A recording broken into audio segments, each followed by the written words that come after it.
Hello, this is Lina and I'm talking to Erlend right now. And I'm in Leipzig, Erlend is in Oslo, and we want to talk about Erlend.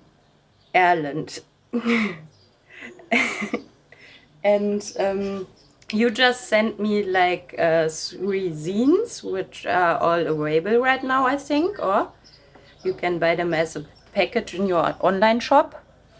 And it's Yep. like, is it the right way? It's this and this and this. And I think we know each other like I don't know, a few years back. We studied together, and it's always really nice for me to look at what people are, how people are developing, which I also personally know. And yeah, I think when we met each other, you were working on the book from Colorama and the Kush comic publication. And I can show it to the camera. This is from the Kush comics. And I think they're like really comicish and also like really nice. And yeah, the new books are maybe like more full screen drawings. And yeah, maybe I thought it would be interesting if you want to talk about it, how you changed your way of working over the time, and or how it Yeah. comes that you don't make this classic comic anymore at the moment. Yeah. I, uh, I still do think of what I make as comics, even though it's not that. There's not so many speech bubbles and not so narrative anymore. But I started thinking of working. I don't know. In Norwegian, we call comics tegneserier. It's a tegning. It's like a teikning serie, like a series of drawing, like the same in French. But instead, I thought of instead of making a series, a drawing series, I would make a series of drawings.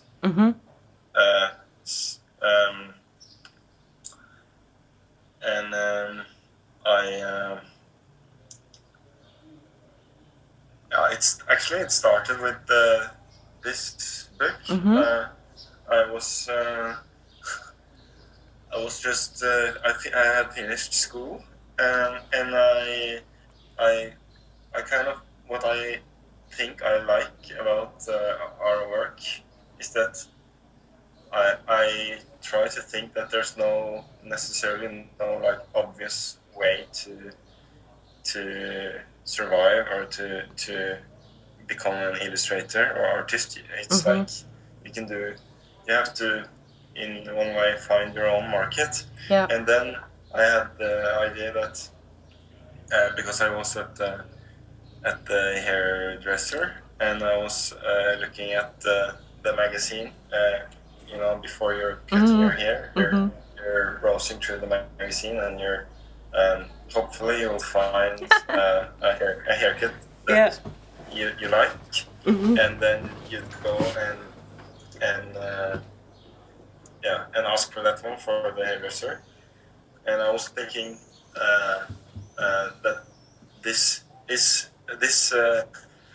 15 minutes you're waiting before you're getting your haircut is a very valuable time, and I'll need to make a book that fits like this moment exactly, and then I will go around to all the hairdressers in Oslo and sell them this book. And so that was what I did. It's like a lookbook for hairstyles. Because then I thought like, I saw that this segment of time when people were waiting for the hairdresser, then then that was my chance to get famous. Yeah. Nice. Yeah. So then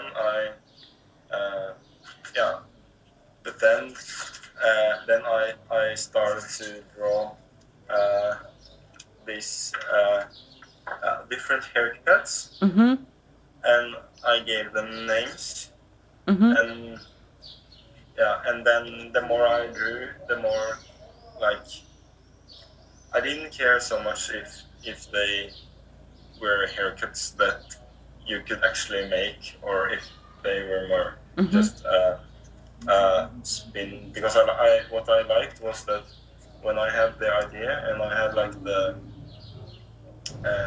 theme for the series, then in one way I could just draw anything and put it in the series, and then I hope that each and one would build up on each other. Yeah. And I really like that idea of combining drawings with a certain theme, and I know it's something that's quite common in illustration. I just haven't thought of it in that way, but you have all type of archetypes, like especially in like single page comics, like you have the desert island strip is like the most famous one, where there's always someone sitting on a desert island, and they have some kind of a punchline.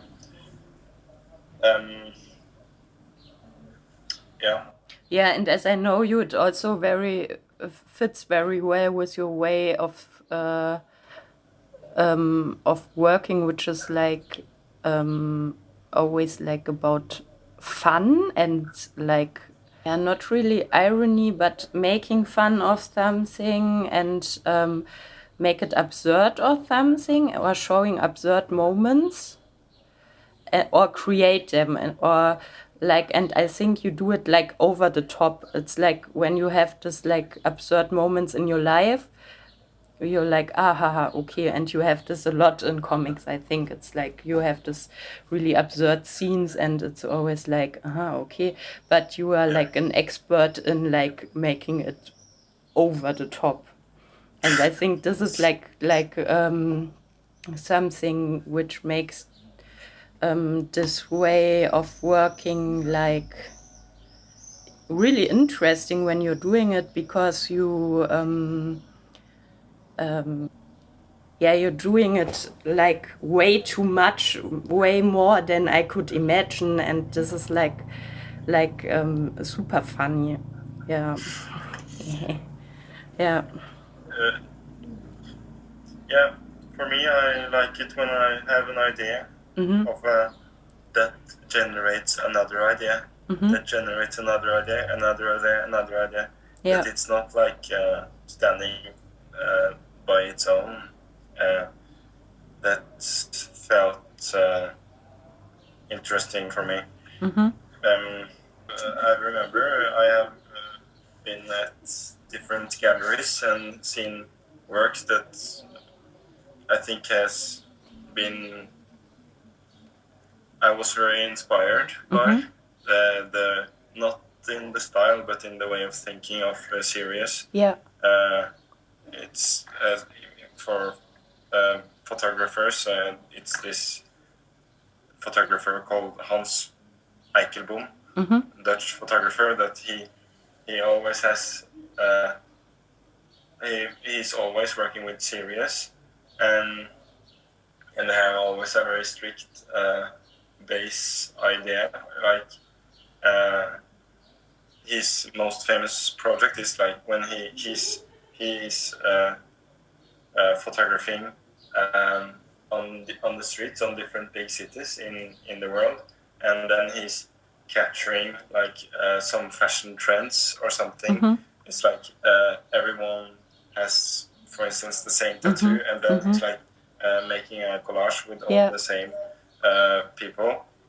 And then he made, for instance, another short book that's called $10 Outfit, where he was, when he was traveling around the world, everywhere he went, he bought an outfit for $10, and then he looked like he dressed up like the regular person from that place, and the outfits were always like really on point from the place where he was. This way of thinking, I think it's really. I had some thoughts of like trying to generate the same process of creating a series in drawing as he makes with photography. Which I like. I made another one that's also quite simple. Had a simple background. It was. I remember it was when the climate strikes, school strikes for climate, began. It was before I knew of it, and I was in Bergen, and I was walking on the mountains outside of Bergen, and then I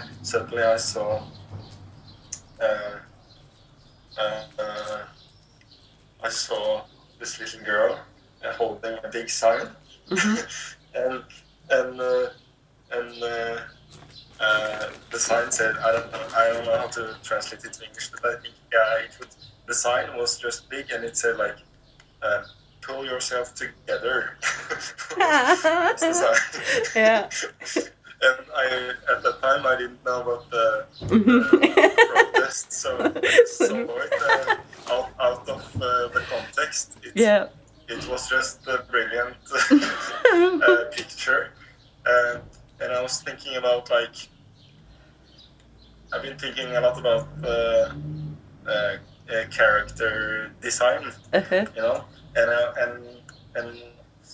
I think that if every character you design could have like a block with text that says like exactly what it thinks, then it would make everything much easier. So that was like my starting point for working with this sign drawings, and then I was just trying to work with often trying to find a good combination between the design of the character and the signs that they're holding. In different ways. And it's hilarious. Thank you, Lina. I really love it. Oh, thanks. So. It was also laying in our kitchen, and our neighbors came to visit, and she was just talking about a really serious topic, and then she looked into this book and was like, ah! And then was talking like again. It was like a really good moment. I don't have time for this now, but it's really funny. It's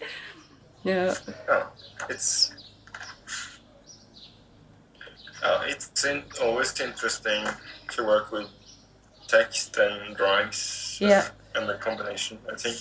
But for my last work, I tried to drop the text, and that's a bit different starting point.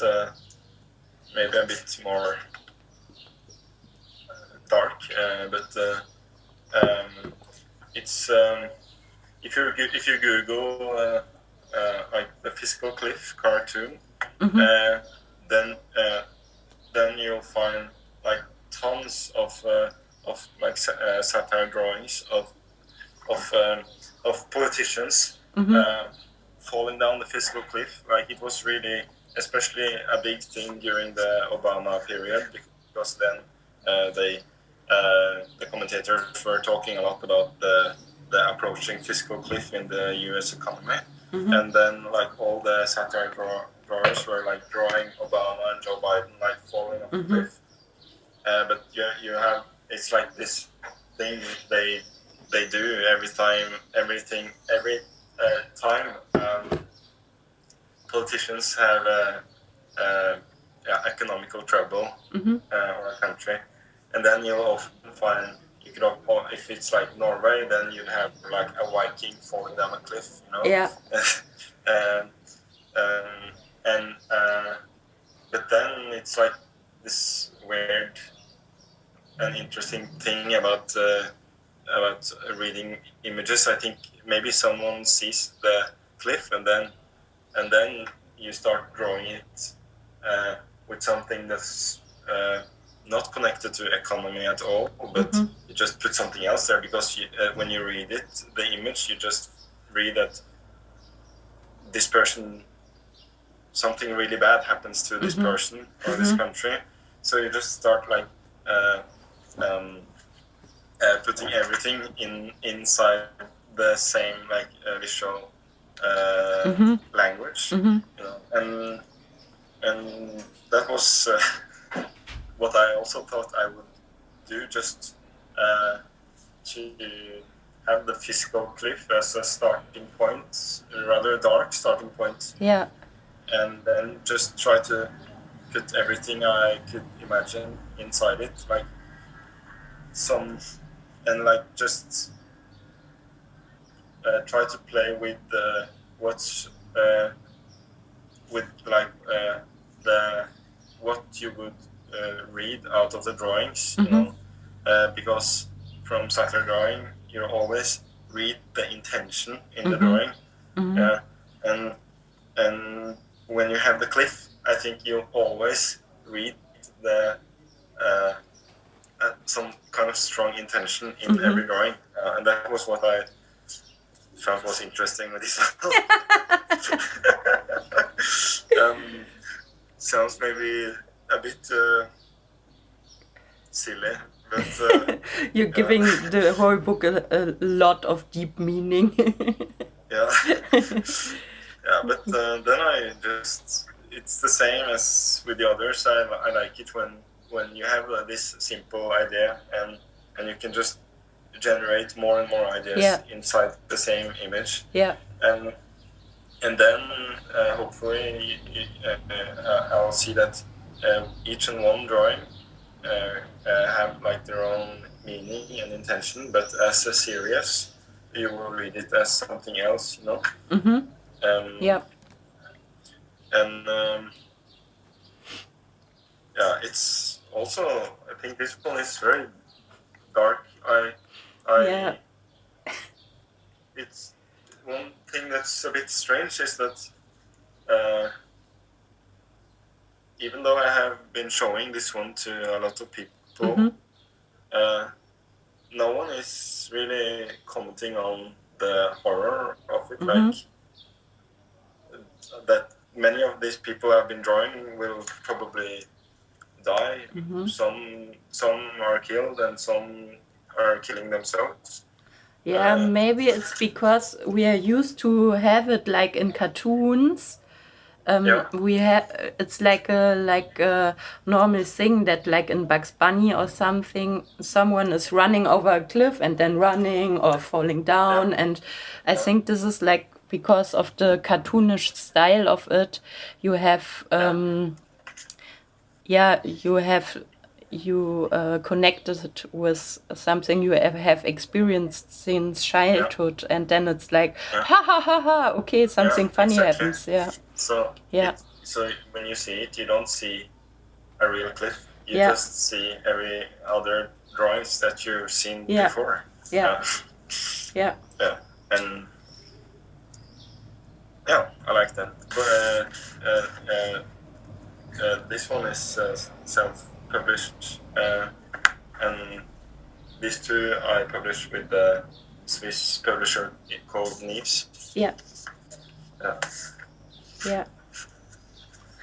Nice. And you are still planning your stuff like in a very comic way, because these are like comic zines in a way, but even so you were making them also as an exhibition, which works like in a different way. Are you thinking, when you thought of the Cliff's book, were you thinking of it as a book when you made it, or more like of the exhibition? Or both? Yeah, I was thinking about both, I would say. Yeah, because I knew it was gonna be an exhibition, but Yeah. but I think it's maybe because of all habits that Yeah. always when I'm drawing, Yeah. I always imagine it in print. You Yeah. know, that it will be reproduced in a way. Yeah. So that's maybe just an old habit. Yeah. Yeah. Yeah, because I only saw pictures of the exhibition, but I also really liked it that you can see all of them together and not just only two of them. Yeah. And also you made like, or your friend made like very special frames for it, and it was, yeah, I would have loved to see it because it looked like other way to present your work, and I think yeah. It was actually it was my first exhibition ever. So Congratulations. it was a very new way for me as well to present my work, but I think I thought like before that that comics are best read in books, but now I don't really necessarily think so. Yeah. Yeah. I think I like to make the book because then it can be distributed and it will be more widespread. But I mean, maybe actually the best way to see this one would be to see it in the exhibition. Yeah. But now I'm trying to work on a new comic, but actually I'm trying to go a step further and in a way loosen up a bit from the strict themes, and I'd like to make more of a single page comic, like one panel comic. That's but then I will have like 4, 5, 6 themes that will like shift, and then then I will introduce some new themes, and then some of the old ones will maybe pass. But that's my idea now, because even though I made 3 works, somehow I in the future I would like it to be more one work, one that they could more like build up each other. So yeah, that's what I'm working with now. Yeah.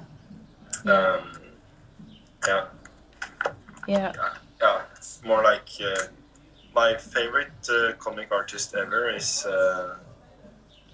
Gary Larson from The Far Side, and now I'm just looking at YouTube on like on Gary Larson analysis, and I'm really inspired. Yeah, nice. Yeah. And but is this the original format, or is it smaller? The drawings? Yeah. Oh, they're A3. Yeah, I thought so. Yeah. So this is smaller. Yeah. I can show you. Yeah.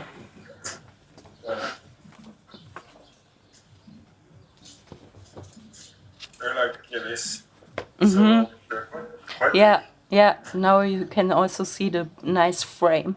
Yeah, yeah. And I thought of that that it would also be nice to have like this A3 or a bigger comic book out of it, so you have more the experience of looking at it in original size. Yeah, Yeah. it was just a I thought, just for the future or something. I think it's like nice thing for comics, because I think comic is always like you, or like a lot, it's like you have this small book thing or something, and I think it would be nice to have, yeah, to also handle it like every other book, that everything's possible. Yeah. yeah. Yeah. I imagine it bigger when I was drawing it, Yeah. but then my editor said that he wanted it like this, and Yeah. and Yeah, it's also fine like I this. trust Yeah. I Yeah. trust him in everything he does. So I just let him. Yeah. I agree with him. Yeah. Yeah, I think it's also like when I look at my own zine collection, most of them are like smaller. I think most of them are A5 zines. Yeah. And yeah, it's also easy to handle. You can buy it and put it in your pocket or something. But yeah, just as a thought, it's I think something I always think is what you also mentioned, like to bring comic into other dimensions than just a small zine. Yeah. Yeah. Yeah, I think you're on your best way. Yeah. I hope. Yeah. I hope to produce a lot. Yeah.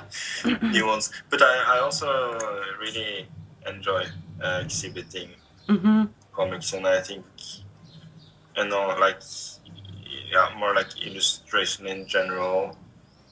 I think I don't know. I felt like it was more common in Leipzig. In Oslo, I feel it's not that common at all. In Oslo, To exhibit comics or illustrations. No. Yeah. Yeah. But I think here it's also difficult because I think comic doesn't have the value as like regular art, and I think it's always like just it's like yeah, something